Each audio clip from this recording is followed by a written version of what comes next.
The stars above Neptune were quiet. No ships moved. No signals came through. But deep in the darkness, something had arrived. Captain Voro of the Varnock Empire stared at his ship's scanner.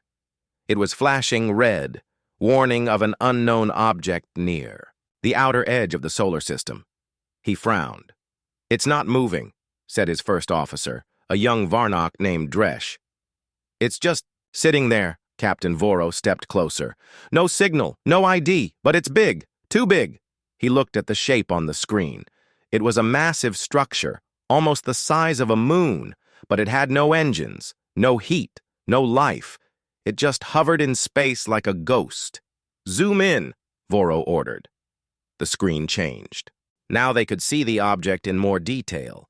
It was dark black, with glowing blue lines running across its body. The shape was strange, part ship, part machine, part something else. No windows, no weapons, no markings, but even from the screen, it felt wrong, like it shouldn't exist. The fear begins. Voro turned to his crew. "Is it human?" Dresh nodded slowly. "Maybe. The shape is Earth-style. But this isn't like anything we've seen before. Humans." The word brought memories. The Varnock Empire had fought them before, centuries ago. Back then, Earth had been weak. Their ships were small. Their weapons were old, easy to defeat. But this was different. "Send a probe," Voro said. The crew launched a small drone toward the unknown object. It flew fast, reaching the edge of the strange ship in minutes. But then, something happened. The drone's signal vanished. "It's gone," Dresh whispered. "No explosion?" Voro asked. "No," Dresh replied. "It just stopped." The captain stared at the silent screen. "Recall all scouts. Prepare. The report for High Command. We found something dangerous." The ship that didn't move. For 3 hours, the Varnock ship watched the strange object. It never moved. It never made a sound. Other probes were launched, but none returned. Their data showed strange readings, time glitches, gravity warps, and impossible energy spikes. One probe even recorded its own clock running backward before vanishing. "This isn't a ship," said the ship's engineer. "This is something else. Maybe a weapon. Maybe a warning." The crew grew nervous. Some began whispering that it was cursed. Others said it was alive. Captain Voro stayed calm. "We will not panic. We are Varnock. We do not fear Earth." But even he could feel it, the cold in his bones. The silence outside was not peaceful. It was the silence before a storm. The first mistake one of the smaller escort ships, Varnock's Claw, was parked nearby. Its young commander, Telk, was impatient. "They just want to scare us," he said to his crew. "Earth always plays games. Let's show them we're not afraid." Before anyone could stop him, Commander Telk launched a warning shot, a small missile meant to scare, not destroy. The missile flew toward the silent object. Everyone watched. It never reached. The moment the missile crossed a certain point, it froze in space, stuck like a fly in amber. Then slowly it turned around. Without warning, it flew back toward Varnock's Claw at 10 times its original speed. The explosion tore through the escort ship in a second. No one survived. The awakening, the moment Telk's ship exploded, the silent object changed. It began to glow brighter. Its blue lines pulsed like veins. Its surface shimmered, as if the very fabric of space bent around it. And then, it moved. Not fast, not sudden, but slow and steady, like a sleeping giant rising from a long dream. Captain Voro stared in horror. "What have we done?" The ship didn't fire. It didn't speak. It just turned directly toward them. Dresh shouted, "It's locking on!" "Retreat," Voro ordered. The engines roared. The Varnock vessel pulled away at full speed. But as they fled, they saw something terrible. The warship opened its eyes. Two glowing circles appeared on its front, like eyes burning with cold fire. And for a brief moment, every crew member on Voro's ship heard a whisper in their minds. Do not try again. The escape captain Voro's ship made it to the edge of the system. The warship didn't follow. It just watched. High Command received the report, but they didn't believe it. Impossible, they said. No ship can do that. Humans do not have this power. But Voro knew what he saw, what they all saw. We attacked it, he said quietly. It did not fight. It defended, and it warned us. The general on the screen laughed. Are you telling me you fled from a ship that never fired a weapon? Voro nodded. Yes, General, and if you were there, you would have done the same. The rumors. Spread a week later, whispers began across the galaxy. A human warship that could not be scanned. A ship that bent space. A ship that didn't need to attack. Because fear did the work. Aliens across the stars began to wonder. What was this ship? Why was it sent? And most importantly, what would happen when it truly woke up? The Empire responds. The Varnock High Command did not believe Captain Voro's report. A single human ship that destroys without firing. A warship that locks. Space itself, impossible. General Tarek slammed his fist on the table. The humans are bluffing. That ship is just a shell. Old Earth tech made to scare weak minds. But Admiral Cern looked worried. Then explain the wreckage of Varnock's Claw and the lost probes. Explain the fear in Captain Voro's voice. The Council of War grew. Quiet. At last, Emperor Kresh spoke from his throne. His voice was cold. Send a scout fleet. If it is real, we will know soon. The scout fleet launches. 3 fast Varnock scout ships were sent to the last known position of the strange human warship. Each ship was armed. Each crew was told to observe only, no attacks. Their names were Strike Wind, Dark Knife, and Silent Fang. As they reached the outer edge of Sol system, their scanners picked up the same object, still floating, still silent. But something was different. The warship was now glowing brighter. Its shape was sharper, its lines more refined, as if it had awakened further. Maintain distance, ordered Commander Ral of Strike Wind. No weapons, no signals. Just observe. The 3 ships spread out and began scanning the object from different angles. The mindquake 5 minutes passed. Then 10. Suddenly, all 3 ships reported strange errors. We're getting false readings, shouted a technician. Gravity here keeps changing. On Dark Knife, crew members started shaking. One collapsed to the floor, screaming. Make it stop! I can hear it whispering. What whispering? Asked the commander. But others heard it too. It wasn't a voice. It wasn't a message. It was a presence, like something crawling through their thoughts. Some described it as sadness. Others said it felt like the end of time. The ship reacts. Without warning, the warship began to move. Slow at first, barely adrift, but each scout ship's engine began to fail. Lights flickered, shields dropped. One ship, Silent Fang, tried to retreat. But the moment its engines powered up, the ship froze. Literally. The ship, its crew, everything, suspended mid-motion. Like a photo held in place. It did not explode. It did not vanish. It simply stopped. The orders are broken. Panic hit the remaining 2 ships. Commander Ral's second officer shouted, "We have to fight!" "No," Ral warned. "Do not fire." But Dark Knife ignored the order. In a panic, the commander launched a burst of plasma rounds toward the warship. The moment the weapons fired, the lights inside Dark Knife went dark. No explosion, no return fire, just darkness. Then static, then silence. The ship floated, powerless. All its systems dead. One ship escaped. Strike Wind was the only ship left. Commander Ral was frozen in fear, but forced himself to act. "Get us out, now!" The crew activated the emergency blink drive.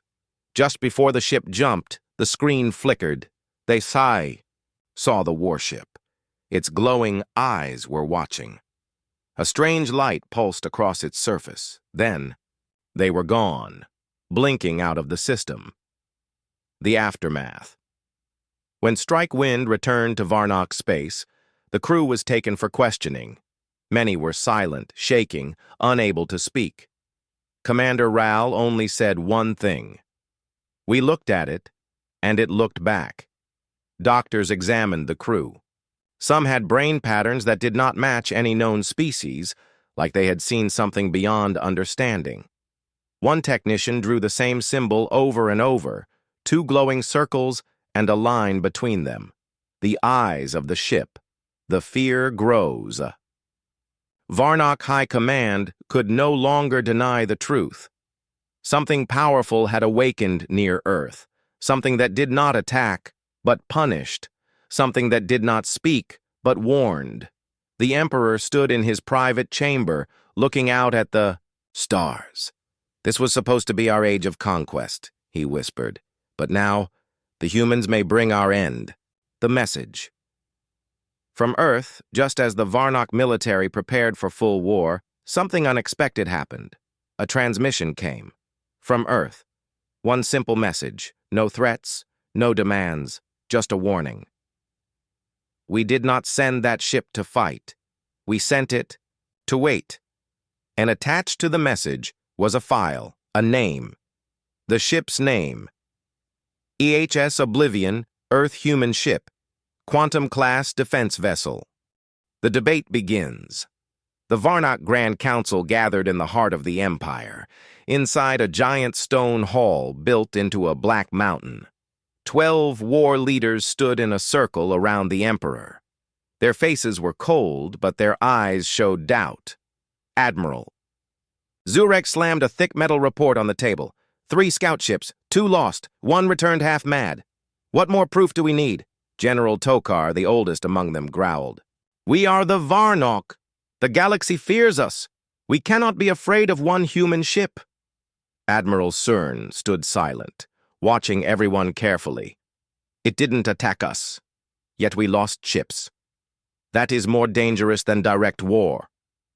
The Emperor raised a hand. "Enough." The Emperor's pride. Emperor Kresh looked older than before. The lights above showed lines on his face that weren't there last season. "They have sent a ship," he said slowly.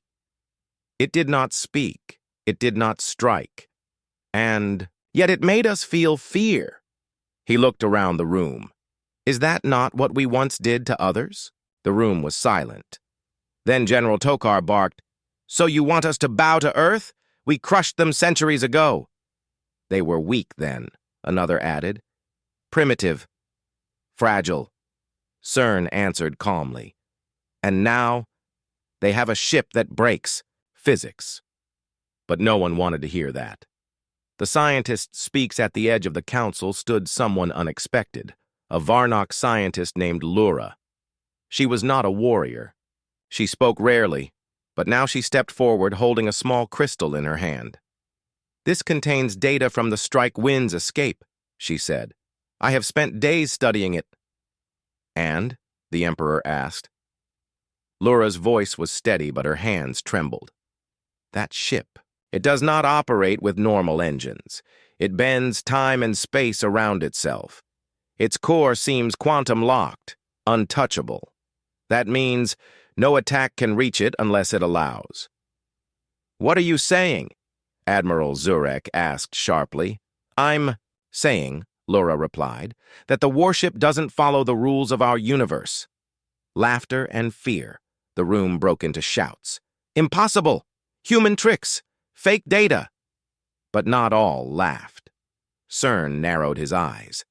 "If that ship is truly quantum-locked, then attacking it is suicide." The Emperor leaned forward. "Do you fear it, Admiral?" "No," Cern replied. "But I respect it," Tokar snarled. We will not be ruled by fear. Then what will you do? Cern asked. Send more ships to die? Dangerous decisions. In the end, pride won. The council voted. 6 voted for war. 5 voted to wait. The Emperor's final word broke the tie. Send a full fleet. 500 ships, heavily armed. Let us see what this ghost ship can truly do. Cern said. Nothing. Lura lowered her head in silence. In the shadows that night, in a quiet room far from the council chamber, Admiral Cern sat alone. He rewatched the recording from Strike Wind. He paused at the moment the warship's eyes began to glow. The image sent chills down his spine. Suddenly, a voice spoke from behind him. You believe it's a mistake, don't you? It was Lura. Cern nodded. Yes, she whispered. It's not just a ship. It's a message. To who? He asked. She looked up, eyes dark. To everyone. Far beyond the edge of the solar system, the warship EHS Oblivion floated in perfect silence. There was no crew, no pilots, no heartbeat.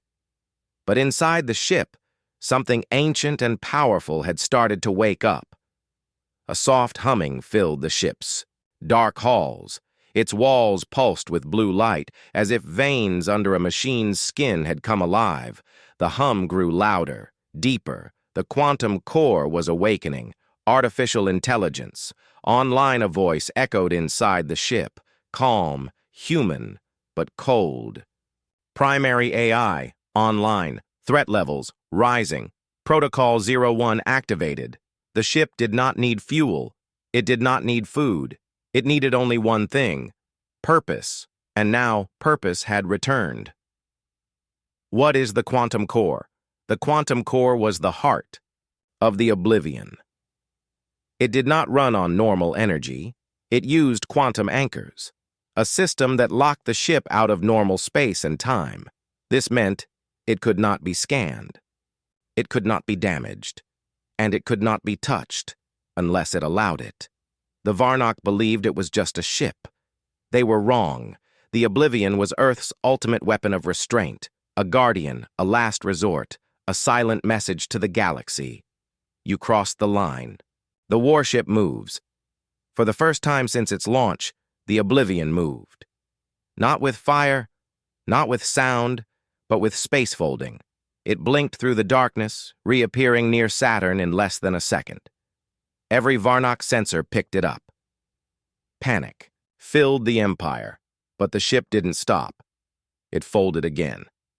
Now it hovered just outside Neptune, one jump away from the waiting fleet. Varnock fleet. Ready to strike, Admiral Vex stood at the head of the Varnock invasion fleet. 500 ships. Every ship armed with plasma torpedoes, shock cannons, and anti-shield missiles. He stared at the star map. The human warship was coming closer. Target locked, said his weapons officer. Shall we open fire when it enters range?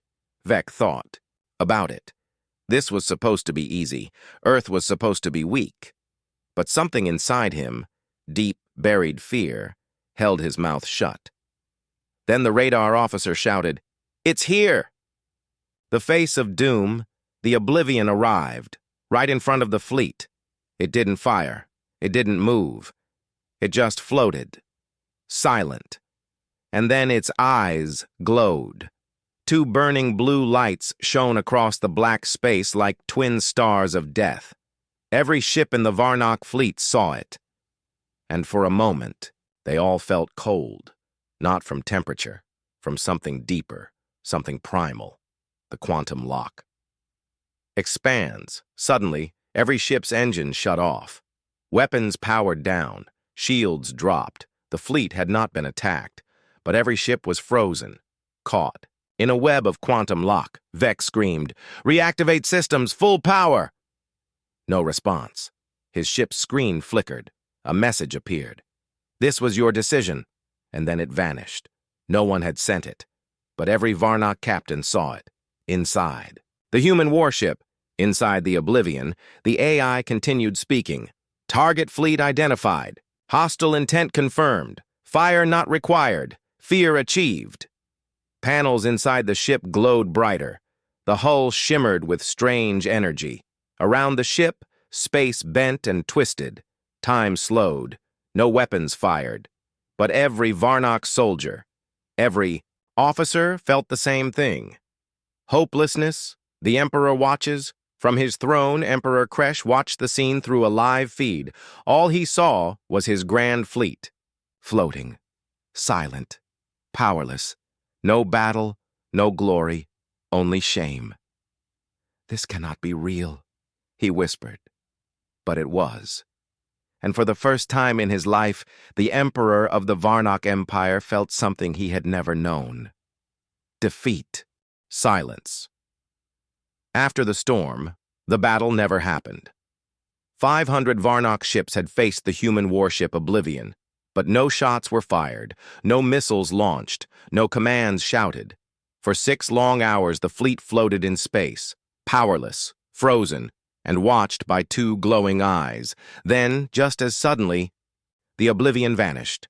No jump signature, no warp trail, it simply disappeared. And every ship in the Varnock fleet powered back on at once. The return. The fleet crawled back toward Varnock space, slow, broken, and silent. Admiral Vec gave only one command. "Do not speak of what happened." But fear spreads faster than silence. By the time the fleet reached the Varnock border, half the galaxy knew what had happened. The most powerful armada in Varnock history had been defeated by a stare. No deaths, no weapons, only fear. Something was wrong, but not all the ships made it back. Out of 500 warships, 9 did not return.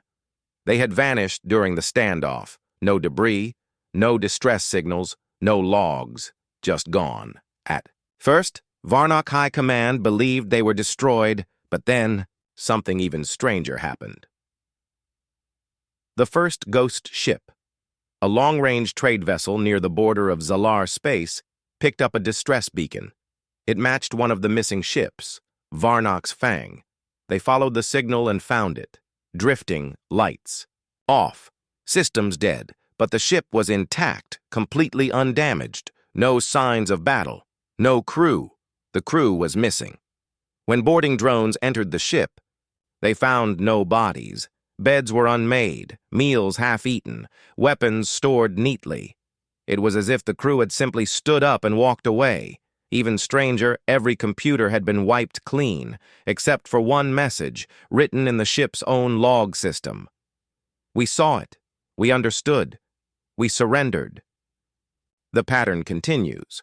Soon, 2 more missing ships were found in different parts of the galaxy. Same story. No damage, no crew, only the message. We surrendered.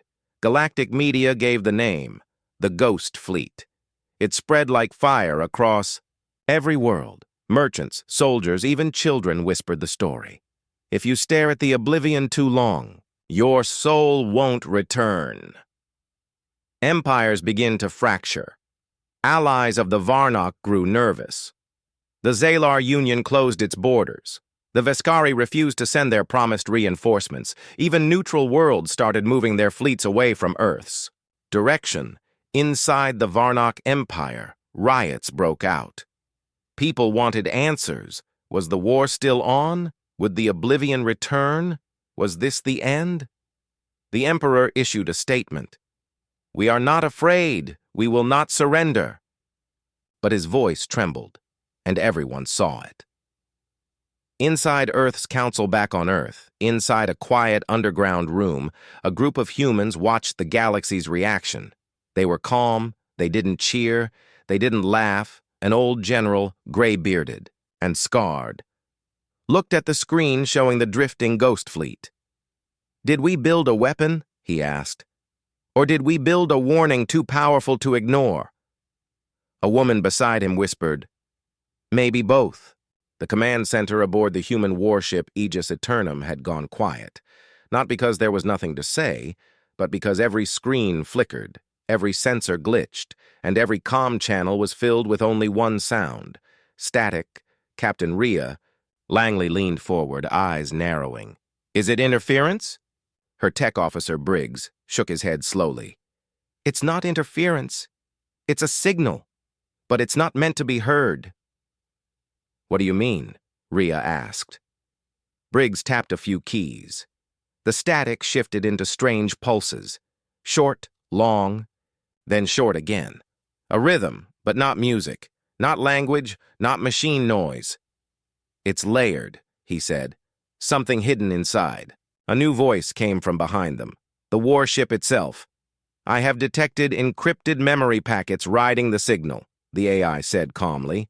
Source, non-human, origin, multiple species, location, unknown. Wait. Rhea turned sharply. Are you saying someone's sending us ancient data? Negative, the AI replied. They are not sending. They are bleeding.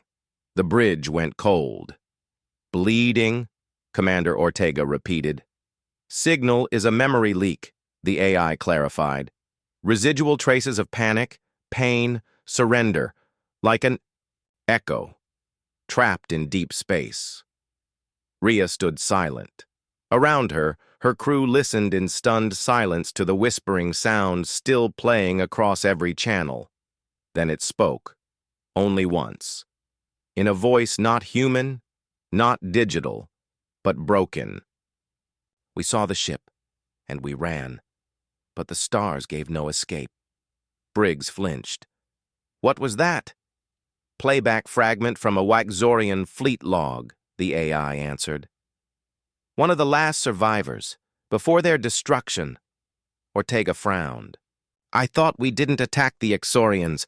I thought they just vanished. Rhea stared at the flickering screen. Maybe they did, but not because of us, because of this ship. Everyone turned to look at the view outside. At the warship that had become a myth, a thing of terror. And then the AI whispered again. 14 fleets, 26 species, same pattern, no warning, no fight, only silence, panic, and surrender. Suddenly, all the lights flickered. The static turned into a scream, not from the speakers, but from the ship's hull. Something was clawing its way through the quantum layers. Not a weapon, not a ship, but a memory, a collective trauma stored in space itself. Ghosts, not of the dead, but of those who fled. And now, those ghosts were coming back. Shut it off, Rhea shouted. Cut the signal, but the AI replied flatly. I cannot. It's not coming in. It's waking up from inside. The crew stared at the center display as it shifted again. This time showing a galaxy map. Dozens of red marks blinked. Vanished fleets, dead signals, abandoned systems, all traced. Back to one thing. The moment they saw Earth's quantum warship, the stars outside were quiet. Too quiet. Captain Rhea Langley stood in the center of the Aegis Eternum's war room, staring at the holographic map. The red dots still blinked, one by one, each representing a vanished fleet, each pointing to the Same thing.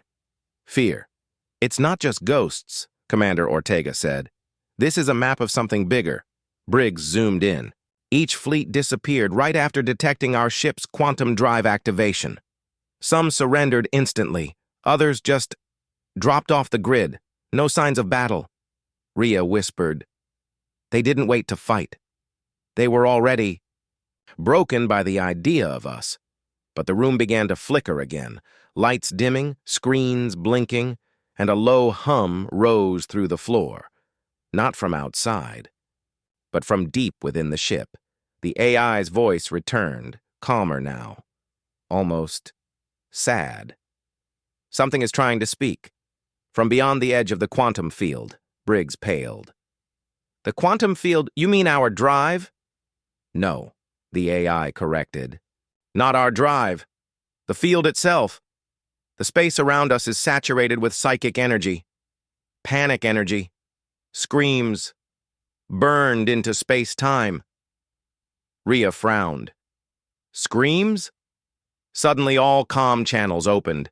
The bridge was filled with voices. Thousands, of them, sobbing in alien tongues. Orders shouted in panic, fleets calling for retreat. Some just whispered, "They saw us. They knew." The humans came. Briggs gripped the edge of the console. "Captain, these aren't messages. They're imprints." Imprints? Trauma echoes. Memories left behind when thousands of minds experienced one overwhelming emotion at the same time. Ortega looked around the crew. And what emotion was that? Everyone already knew the answer. Fear. Rhea turned to the AI. "Why now? Why is this surfacing now?" The AI answered, "Because the warship has awakened fully. All systems, psychic, quantum, temporal, are online, and the universe remembers what it saw. More red dots appeared on the map. This time, new ones, current alien fleets, active, and they were turning around. Not toward Earth, but away from it. Mass desertions, entire fleets abandoning their positions, without a single human shot fired." Briggs looked up, stunned. "They're running, Ortega," finished the thought, "because they think we're coming." Then one final voice came through the static, clear, cold, and recent. "If you see the Earth ship, do not engage, do not look, do not answer. Just leave and pray." The signal cut out. The bridge was silent again, not peaceful, but the kind of silence that screams louder than any war cry. 1,000 ships, one human vessel. And yet, it was the 1,000 that turned away. The Aegis Eternum drifted quietly near the edge of the Vargan system. Ahead of it was a massive alien armada, warships of the Zirac Coalition, dreadnoughts of the Orvian Order, and black stealth cruisers of the Clith Dominion. All of them stood still. "They're not moving," Commander Ortega whispered, his voice shaking. "That fleet could burn 10 planets, but they're just hovering there, silent." Captain Rhea Langley stared at the central display. "They're waiting." Briggs nodded slowly. Not for battle, for permission to run. Suddenly, the fleet's comms lit up, but no threats came through, no ultimatums, just one message, repeated in dozens of alien dialects. "We surrender, we surrender, we surrender." Ortega blinked. "They're offering peace?" "No," Rhea said. "They're offering survival." The Aegis Eternum's quantum core pulsed quietly, its faint glow illuminating the war room. The AI's voice came again, this time soft, almost like a whisper carried on starlight. The memory of what humans once unleashed still echoes. In their bloodlines, even those who've never seen Earth feel the terror in their bones. Briggs asked, "Captain, should we accept their surrender?" Rhea shook her head slowly. "This wasn't war, not really. This was a lesson. They thought we were myths. Now they remember." She tapped her console and broadcasted a single signal. "Stand down, let them go." The alien ships, as if released, from a spell slowly turned, not in unison but as a stampede. No formation, no pride. Just desperate retreat. "Captain," Ortega said, stunned. "They didn't just surrender, they gave up." Briggs leaned over his terminal. "Reports coming in from other sectors. Entire fleets are dropping weapons. Planetary governors are burning records of war plans against Earth. Some are even begging to be forgotten." The AI spoke again. "This is not victory. It is reminder. The last time humanity was forced to fight, the stars themselves trembled." Rhea looked out the window toward the fleeing ships. "They should run," she said coldly. "They don't want us to remember what we're capable of." Then she turned to her crew. "Plot course for Sul. We've made our point. The Aegis Eternum turned slowly, its quantum drive spinning up. As it vanished into the stars, the alien fleets drifted behind it, leaderless, broken, haunted by one look at Earth's warship. Far beyond the Vargan system, in the cold void between galaxies, something ancient stirred. They were not part of the known empires, not part of the coalition, not even part of the war. They were the Watchers.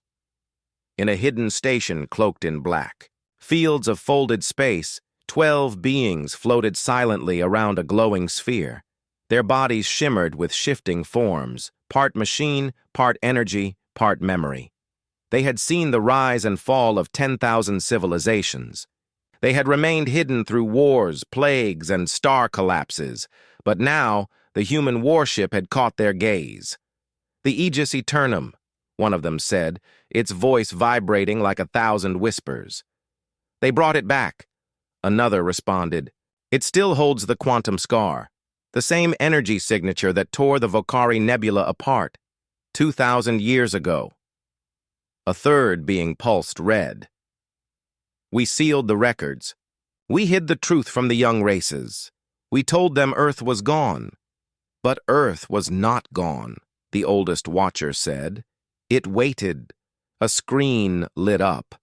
The final footage of the Vargan Armada's surrender played, ships retreating without. Firing a shot, whole empires begging for peace. "They didn't fight," one of the Watchers whispered. "They saw one ship, and folded." "That's because they felt it," said another. "The ancient fear, humanity's true nature." Silence fell. Then a warning light blinked. One of the Watchers had activated a forbidden scan, searching the Sol system. The result was terrifying. Earth was no longer quiet. Massive shipyards were active. Old technologies were reawakening. Dozens of new vessels were under construction, some larger than the Aegis Eternum. "They're preparing," a Watcher said in dread. "But for what?" "For the next time," the old one replied. "They know peace is temporary." Suddenly, a ripple passed through their station. A signal. Not from Earth. From deep within the galactic void, a beacon, buried in the dark for millennia, had activated. The Watchers turned to it. "Something else is waking," one of them whispered. "Something that even the humans feared." The oldest Watcher looked out into the void. "We watched for so long. We thought we were safe in the shadows. But now, the shadows are moving. And far, far away, on Earth." Captain Rhea Langley stood at a new warship's hull. This one was larger, faster, stronger. It didn't carry fear. It carried a message. Captain Rhea Langley stood alone on the bridge of Earth's newest ship, the Sol Spear. It wasn't just a warship. It was something else. Built using quantum resonance systems, neutrino-layered armor, and AI-guided wormhole drives, this ship was beyond anything the galaxy had ever seen. But that wasn't what worried Rhea. It was the signal, the one that came from outside known space, the message that only Earth's deep-core satellites had picked up. A voice not speaking in words, but in gravity waves, ancient, broken, terrifying. It repeated the same thing again and again. "They are coming back." Back at the Watcher's hidden station, alarms blared. Something massive had entered the galactic edge. Not through a wormhole, not through folded space, but through the fabric of time itself. 12 Watchers gathered around the holosphere. What they saw chilled even them. A shape, no form, no name, just presence. An echo that bent starlight, that made stars dim, that silenced systems. One of the Watchers whispered, "It's not a race, it's a hunger." Another said, "It existed, before memory, before language, before galaxies had light." "It's what humanity feared the most," the oldest Watcher said. "It's what they built the Aegis Eternum to stop." On Earth, the United Human Command received confirmation. The anomaly was real, and it was coming. Panic spread among allied species. Worlds shut down their skies. Fleets tried to regroup, but they all looked to one planet, Earth. Only Earth had faced extinction before. Only Earth had built something that made whole armadas surrender. But this time, humanity didn't wait. They launched the Sol Spear, the Aegis Eternum, and 5 more warships, each codenamed after extinct monsters from human myth: Leviathan Fenrir, Tiamat, Yaldabaoth, Behemoth each. Ship was powered by quantum drives once thought too dangerous to use. Each ship had a crew trained in void combat, where space and time bent. Captain Rhea stood before her crew. "We are not just here to fight," she said, voice steady. "We're here because the galaxy remembers." She looked at the screen. At the growing shadow far beyond the stars, whatever is coming? It forgot who we are. The crew stood silent. Then someone spoke. "Let's remind them." In the dark void, the alien hunger moved slowly. It had devoured galaxies before. It had never lost. But it had never faced Earth, and now, for the first time in eons, it paused, because from the edge of the Milky Way, 6 lights ignited, burning, brighter than any star. Each one carried the fury of a world that had survived extinction. Each one carried a name. And from deep inside those ships, one message echoed across all frequencies. To the threat in the void, this galaxy is defended.